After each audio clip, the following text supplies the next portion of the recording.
Korupsi dapat digolongkan sebagai tindak kejahatan kemanusiaan karena korupsi mengakibatkan kemiskinan dan penderitaan bagi rakyat suatu bangsa. Pada 1997 silam, Kepala Menteri Tamil Nadu Jayaram Jayalalita dihukum 4 tahun penjara oleh Pengadilan Bangalore, India karena memiliki jumlah harta kekayaan yang tak lazim sejak ia memerintah dari 1991 hingga 1996. Mantan aktris India itu memiliki uang sebesar 10 juta US dollar atau yang saat itu bernilai 25 miliar rupiah, tanah seluas 400 hektar, 28 kg emas, dan 10.000 pasang kain sari bernilai fantastis. Selain Jayalalita, sepanjang sejarah dunia tercatat banyak koruptor yang telah memperkaya diri dengan merugikan negaranya, dan di antaranya banyak juga yang telah terbukti, diadili, dan dipenjara. Pemirsa, berikut 7 hasil korupsi terbanyak di dunia versi On Spot.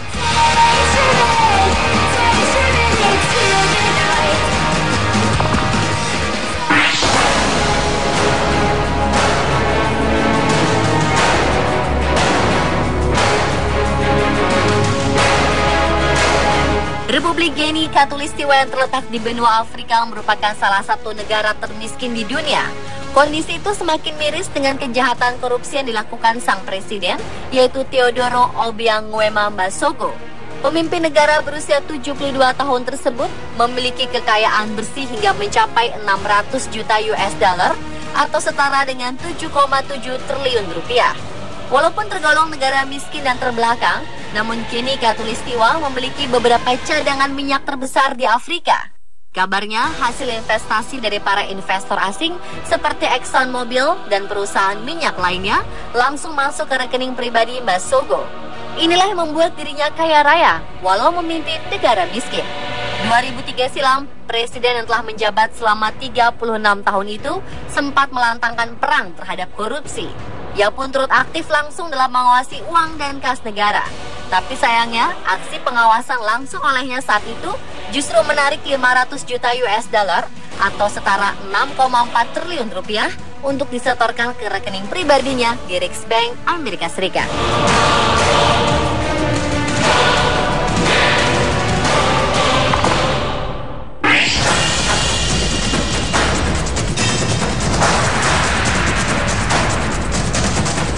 Sosok Presiden Peru masa bakti 1990 hingga 2000 ini menjadi kontroversi. Ia pernah berhasil mengembalikan kestabilan makroekonomi Peru, namun ia juga telah merugikan negara dengan memperkaya diri.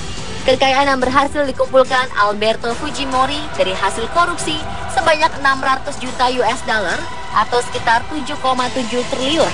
Fujimori juga telah menyelewengkan dana negara hingga hampir 50 juta US dollar atau saat itu sebesar 125 miliar rupiah untuk membiayai kampanye media yang bisa melobi agar ia terpilih kembali sebagai presiden untuk kedua kalinya. Pada 2002, sebelum mendekam di balik jeruji, Fujimori sempat melarikan diri dari Peru di tengah skandal suap yang menimpanya. Ia pun diekstradisi pada 2007 dari Chile, tempat di mana ia ditangkap. Menurut pihak berwenang, Alberto Fujimori merupakan tahanan paling mahal di Peru dengan biaya negara 157.000 US dollar atau sekitar 2 miliar rupiah setahun.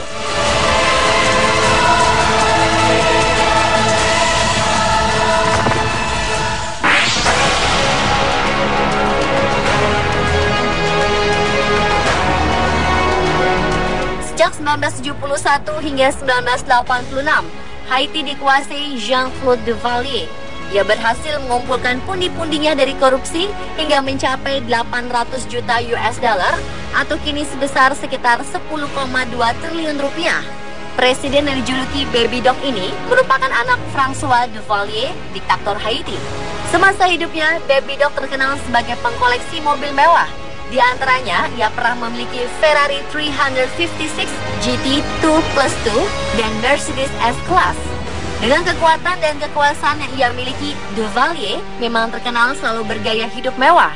Ia sempat merayakan pernikahannya dengan Michelle Bennett dengan biaya 28,8 miliar di saat rakyatnya tengah dibantai oleh militer Haiti dan ramai-ramai mengungsi keluar dari negara itu.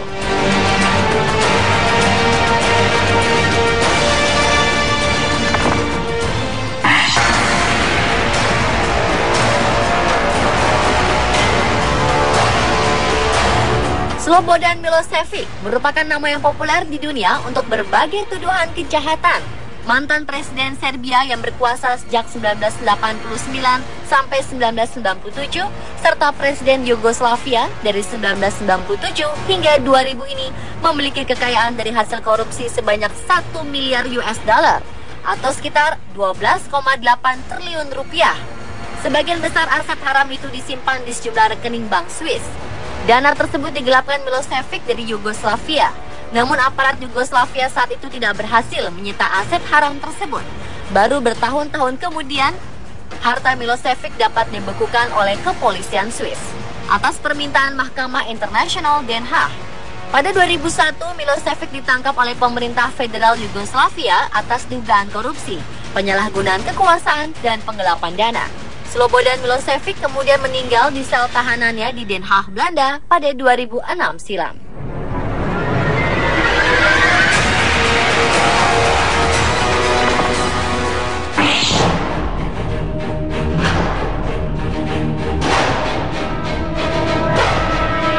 Tahun 1993 hingga 1998, Nigeria dipimpin oleh seorang jenderal militer yaitu Sani Abacha. Masa jabatan Abacha memang tergolong singkat, hanya 5 tahun.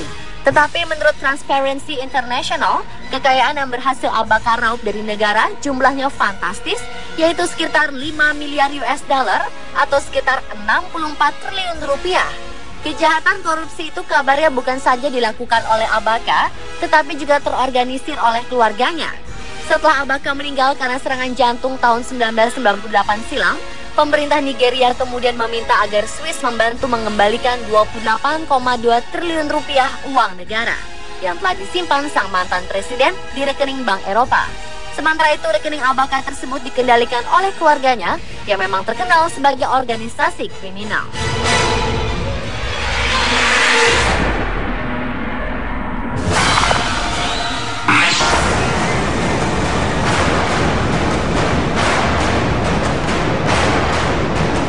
Namanya berarti sangat agung, sepertinya berbanding terbalik dengan aksi selama ia memimpin. Joseph Désiré Mobutu atau Mobutu Sese Seko adalah Presiden Zaire yang memimpin selama 32 tahun sejak 1965 sampai 1997. Mobutu berhasil mengeruk harta negaranya sebesar 5 miliar US dollar atau kini setara dengan 64 triliun rupiah. Selain itu, sekitar 90% hasil ekspor berlian Zaire dikorupsi oleh Mobutu. Awal tahun 70-an setelah Mobutu menasionalisasi semua perusahaan Eropa yang ada di negaranya, ekonomi Zaire justru turun drastis. Pada 1977, atas bantuan Belgia, Mobutu pun berhasil menyelamatkan kekuasaannya melawan pemberontak Zaire, bahkan terpilih lagi menjadi presiden. Sayangnya kedudukan yang ia raih kemudian justru membuatnya memperkaya diri sendiri. Sang presiden dikenal suka mencarter pesawat Concorde dari Air France untuk perjalanan kenegaraannya, terutama perjalanan pribadinya serta keluarga untuk berbelanja di Paris. Padahal rakyatnya kelaparan, sampai-sampai pegawai negeri pun tidak digaji demi menyuburkan praktek korupsinya.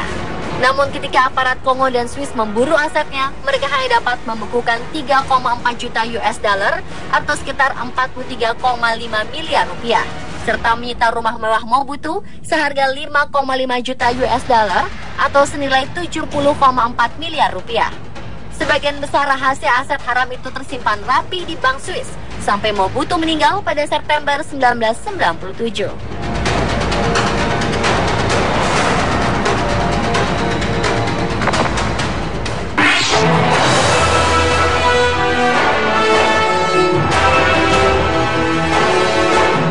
21 tahun memerintah Filipina sejak 1965 hingga 1986 ternyata telah membuat Ferdinand Edralin Marcos, sang presiden, berhasil memperkaya diri melalui korupsi. Ia tercatat memiliki kekayaan hingga mencapai 10 miliar US dollar atau yang kini bernilai sekitar 128 triliun rupiah. 28 tahun pemerintah Filipina terus berupaya mendapatkan kembali kekayaan Marcos yang merupakan hasil curian aset negara, walau disimpan sang diktator dalam rekening-rekening rahasia di bank-bank Swiss. Sejauh ini dikabarkan Filipina telah berhasil mendapatkan kembali lebih dari 4 miliar US dollar atau yang kini bernilai sekitar 51,2 triliun rupiah. Menurut Andres Bautista, Kepala Presidential Commission on Good Government, yaitu badan yang bertugas memburu harta milik Marcos, pemerintah telah mendaftarkan lebih dari 200 kasus gugatan untuk menyita harta Marcos, termasuk yang dalam bentuk real estate, senilai sekitar 890 juta US dollar atau yang kini bernilai sekitar 11,4 triliun rupiah. Selain itu, mereka juga memburu aset lebih dari 150 lukisan karya seniman maestro terkenal milik Marcos yang bernilai puluhan miliar rupiah. Ferdinand Marcos meninggal di pengasingan di Hawaii pada 1989 pada usia 72 tahun dan dia tak pernah mengakui berbagai kesalahan yang ia lakukan selama berkuasa.